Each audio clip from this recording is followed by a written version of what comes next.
Guys, good morning. তোমরা কেমন আছো? আমি খুব ভালো আছি। আর দেখো সকালবেলা উঠে এখানে কোকো আর আমি সবার থেকে আগে উঠেছি। আর উঠে কোকো একটু ঘুরু ঘুরু করে নিল, আমি ব্রাশ করে নিলাম। ব্রাশ করে একটুখানি মানে সবে উঠে তো আর করা যায় না।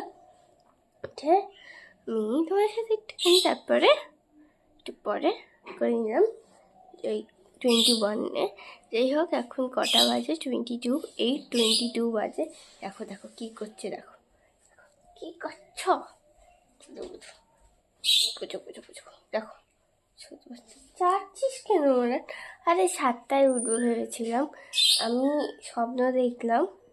আমার মাথায় তো এটা চলছে, তো ওইটা নিয়ে স্বপ্ন দেখেছি যে আমি আমি ফোনটা নিয়ে দেখছি যে এখানে 12টা বাজে, 12:30 বাজে। হ্যাঁ, এবার 12:30 বেজে গেল, সবাই ঘুমাচ্ছে এখনো, তা আবার ঘুমিয়ে পড়েছি।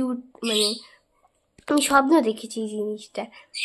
12:30 বেজে গেল, সবাই ঘুমাচ্ছে, কিন্তু তারপরে যখন সত্যিকারের চোখ খুললাম তারপরে দেখি কটা বাজে, দেখছি 7:56 বাজে। তারপর ভাবলাম এখন উঠে বা সেই কী করবো, সেই 8টার সময় উঠি। তারপর 8:02 নাগাদ উঠে গেছিলাম, 8:02, 3, 4 এরকম নাগাদ উঠে গেছিলাম। দেখো দেখো এটা কী হচ্ছে, আমি সোয়েটার পরলেই মনে ওর কামড়ানোর ইচ্ছা করে, তাই না? তাই না? আচ্ছা, তোমরা এখানে না ঠান্ডা ঠান্ডা, অনেকটা ঠান্ডা পড়েছে। সকাল ভোরবেলাটা তো প্রচণ্ড ঠান্ডা লাগে, ফ্যান অফ করতে হয়। সেই খুব শীত করছে। দেখো সকাল উঠে একদম পরে সোয়েটার পরে নিয়েছি। এবার আমি পড়তেও বসবো। চলো, বাই বাই।